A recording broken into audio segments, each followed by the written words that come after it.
میں سب سے پہلے اپنی قوم کے سامنے جو بات رکھنا چاہتا ہوں کہ کیوں ضرورت پڑی اس کی.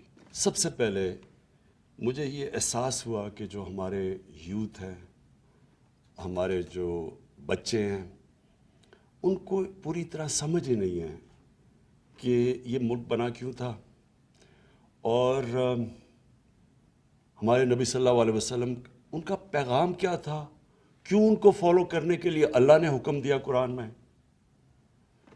مجھے آہستہ یہ بھی نہیں لوگوں کو پتا کہ جب وہ نماز پڑھتے ہیں تو وہ اللہ سے مانگتے کیا ہیں. اور میں اکثریت کی بات کر رہا ہوں کہ ان کو یہی نہیں پتا. جب وہ کہتے ہیں ایک ہی چیز نماز پہ مانگتے ہیں نا کہ اللہ ان کے راستے پہ لگا جن کو تو نے نعمتیں بخشی، ان کے نہیں جو غلط راستے پہ چلے گئے. تو جن کو اللہ نے نعمتیں بخشی سب سے زیادہ وہ تو ہمارے نبی صلی اللہ علیہ وسلم تھے، باقی بھی پیغمبر تھے. تو اصل میں تو ہم سارا وقت نماز پہ ایک ہی چیز مانگ رہے ہوتے ہیں کہ ان کے راستے پہ چلو. تو ان کا راستہ کیوں اتنا ضروری ہے؟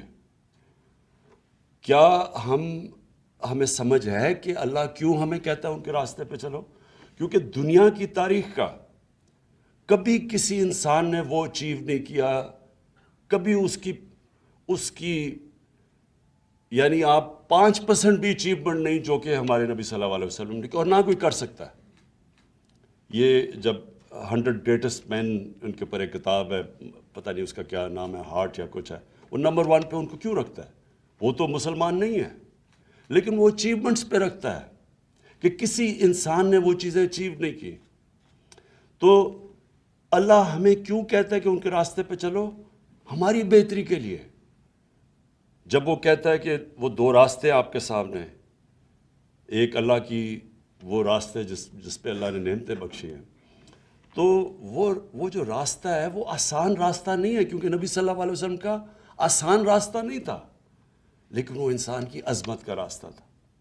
تو مجھے احساس ہونا شروع ہوا بہت پہلے، پولیٹکس میں آنے سے بھی پہلے، کہ مجھے یہ احساس ہونا شروع ہوا کہ ہمیں کسی کو، میں نے جب کم از کم میں جب اسکول میں تھا تو میں نے جب پڑھا تو مجھے کبھی یہ چیزیں نہیں کسی نے بتائی.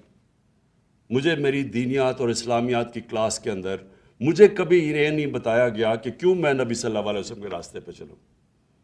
پھر مجھے یہ بھی نہیں بتایا گیا کہ وہ ریاست مدینہ، وہ کیا اس کے کیا پرنسپلز تھے کہ ایک دم وہ لوگ جن کی حیثیت ہی کوئی نہیں تھی، دیکھتے دیکھتے 2 سپر پاورز ان کے سامنے گرتی ہیں اور دنیا کی امامت کرنا شروع کر دیتے ہیں. وہ کون سے پرنسپلز تھے؟ ہمیں تو سارا وقت جو بتایا گیا تھا کہ دیکھیں جی اگر آپ نے آگے بڑھنا ہے تو وہ برطانیہ، اور میں جب اسکول میں تھا تو نہیں ہمیں آزادی ملی تھی، تو ہماری بھی ذہنی غلامی تھی کہ ان کے راستے پہ چلو. وہ دیکھو وہ جو انگریز ہے، جو ان کا سسٹم ہے، جو ویسٹ منسٹر ڈیموکریسی ہے، اس کے راستے پہ چلو اگر اوپر جانا ہے.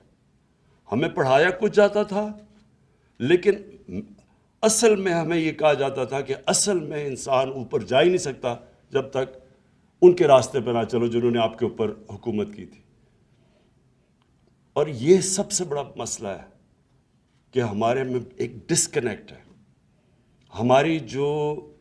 ہم جب دین کی اپنے بچوں کو تعلیم دیتے ہیں، ہم ان کو یہ بتا ہی نہیں سکتے کہ کیا وجہ ہے کہ آپ کو یہ جو ہم آپ کو پڑھاتے ہیں کہ ان کے راستے پہ کیوں چلو. تو دیکھیں، میں کوئی اسلامک اسکالر نہیں ہوں، میرے تو اپنی زندگی سے سارے تجربہ ہوا ہے مجھے. میں تو اسلام کی طرف، دین کی طرف، اسلام تو خیر ہم پیدا ہی اسلام میں ہوئے تھے، لیکن دین کی طرف سے تو میں اپنی زندگی کے تجربے سے آیا ہوں. اور وہ کیسے؟ کیونکہ مجھے 2 مختلف کلچرز کو میں نے اندر سے دیکھا. اپنے پاکستان کا تو میں ماں باپ اور ہمارے اسکول کلچر تو دیکھ ہی لیا تھا، لیکن میں نے مغربی کلچر کو اندر سے دیکھا، اور پھر میں نے اپنا تجزیہ کر کے میں پھر ان نتیجوں پہ پہنچا. اور آہستہ آہستہ جو اصل چینج جب میرے میں آیا، جب میں نے نبی صلی اللہ علیہ وسلم کی زندگی پڑھی، ان کی سیرت پڑھی، اسٹڈی کیا اس کو، تو اصل میں تو چینج تب میرے میں آیا. تو میں یہ سمجھتا ہوں کہ جو ہم نے اپنے بچوں کو اگر ہم نے صحیح تربیت دے دی اور صحیح معنی میں ان کو سیرت نبی، ان کو اسکول سے ان کو صرف بتا دیا کہ وہ ان کا راستہ کیا تھا. یہی اس قوم کو اوپر اٹھا دے گی.